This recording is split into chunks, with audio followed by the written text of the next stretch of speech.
నిజంగా మనం రోడ్డు మీద ఉన్నామా, నేల మీద ఉన్నామా, ఆలోచిస్తున్నామా లేదా అన్నది అర్థం కాల.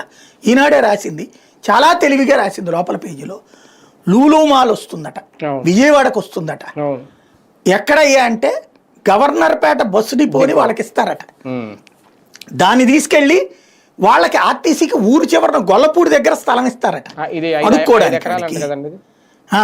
5 ఎకరాలకు ప్రత్యామ్నాయంగా అక్కడ ఒక 5 ఎకరాలు ఇస్తారట. గొల్లపూడిలో ఎకరం 2 కోట్లు 3 కోట్లు ఉంటది. రోడ్డుకు ఆనుకుని ఉంటే 10 కోట్లు ఉంటది. రోడ్డుకు ఆనుకుని ఉంటే లోపలికి వెళ్తే ₹1 కోటి కూడా వచ్చేది ఉంటది బాగా లోపలికి. వీళ్ళు ఏం రోడ్డు పక్క సేకరించేవరగా అక్కడదే కదా ఇచ్చేది. ఇక్కడ ఎంత ఉంది ఎకరం? 50 కోట్లు అవుతుంది. ఇక్కడ ఎంత ఉంది ఎకరం? ఇక్కడ ఎకరం ఎంత ఉంది? 100 కోట్లకి తక్కువలే, 200 కోట్ల పైనే ఉంటది.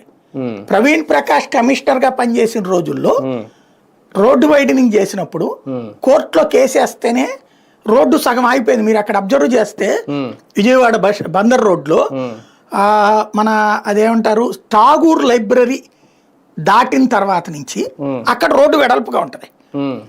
టాగూర్ లైబ్రరీ నుంచి ఈ పాత బస్ స్టాండ్ దాకా కొంత కంజెస్టెడ్గా ఉంటది. ఎందుకని? ఆ ప్రాంతంలో అక్కడ ఉన్నటువంటి ఒక 4 షాపులోళ్ళు కోర్టులో కేసేశారు. మాకు కాంపెన్సేషన్ ఇప్పించి కొట్టుకోమనండి. కాంపెన్సేషన్ ఎంత అంటే హైయెస్ట్ రిజిస్ట్రేషన్ వాల్యూ.